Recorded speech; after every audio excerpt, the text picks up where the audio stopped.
తక్కువ అంచనాలతో విడుదలైన మహావతార్ నరసింహ అనే భక్తి యానిమేటెడ్ సినిమా ఇప్పుడు బాక్స్ ఆఫీస్ వద్ద సంచలనం సృష్టిస్తోంది. భారీ కలెక్షన్లు రాబడుతూ బ్లాక్ బస్టర్ హిట్ గా నిలిచింది. ఈ సందర్భంగా నిర్మాత అల్లు అరవింద్ స్పందించారు. హుంబాలే ఫిలిమ్స్ కి నేను చాలా దగ్గరగా ఉన్నాను. వారు సినిమా గురించి చెప్పగానే వెంటనే విడుదలకి ఓకే చెప్పాను. మొదటి చిన్న స్థాయిలో రిలీజ్ చేశాం, కానీ వర్డ్ ఆఫ్ మౌత్ వల్ల థియేటర్ల సంఖ్య ఒక్కసారిగా రెట్టింపు అయింది అన్నారు. అలాగే డైరెక్టర్ అశ్విన్ కుమార్ గురించి మాట్లాడుతూ ఈ ప్రాజెక్ట్ 2021లో ప్రారంభమైనప్పటి నుంచి ఆయన ఎదుర్కొన్న కష్టాలను విని మనసు తలమానింది. నరసింహస్వామి ఆశీస్సులతో సినిమా విజయం సాధించింది.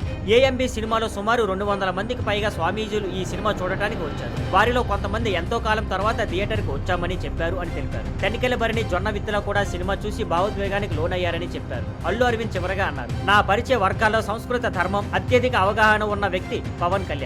ఆయన ఈ సినిమా చూస్తే మాట్లాడితే మంచి జరుగుతుంది అని ఆశిస్తున్నాను. ప్రస్తుతం మహావతార్ నరసింహ సినిమా 2వ వారంలోనూ హౌస్ఫుల్ షోలతో కొనసాగుతుంది. ప్రేక్షకుల డిమాండ్ రోజు రోజుకి పెరుగుతుంది. Thank you for watching. Please like, share and subscribe.